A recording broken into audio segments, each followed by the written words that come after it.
Welcome to our channel. Today we how to backup WhatsApp on Android with Google Drive step by step clearly. Open your Android device and locate the WhatsApp app. Tap to open WhatsApp. Once it opens, find the three vertical dots in the upper right corner of the screen. Tap on the three dots to access the drop-down menu. Select Settings from the menu options. In the Settings menu, tap on Chats. Next, look for the option called Chat Backup. Tap on Chat Backup to proceed. You will see options related to backup frequency. Select the frequency that suits your needs, such as daily, weekly, or monthly. Now, locate the option labeled Google Drive Settings. Tap on Google Drive Settings to connect your Google account. You may be prompted to select an existing Google account or add a new one. Choose the desired Google account for the backup. Once you've selected the account, tap Allow to grant WhatsApp access.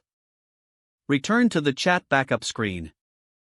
Here, you will see the option to include videos in your backup.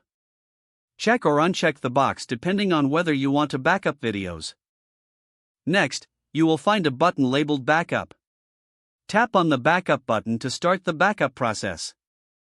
Wait as WhatsApp backs up your chats and media to Google Drive.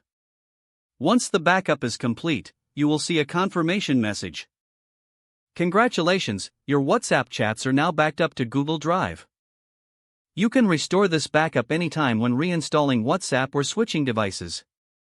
If the page does not load, refresh the browser or try again in a private or incognito window. Make sure you are using the correct email address, then retype it carefully to avoid small typos. If your password is not accepted, use the reset option and create a new strong password you can remember. Check your spam folder for verification or security emails, then complete any requested confirmation steps.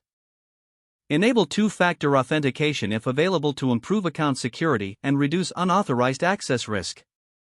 After signing in, review your profile details so your contact information and settings are accurate and current. If you see an error message, note it down and try again after restarting your device and internet connection. Log out when you finish, especially on shared devices, to keep your account and payment information secure. Don't forget to like this video and subscribe to our channel for more step-by-step tech guides.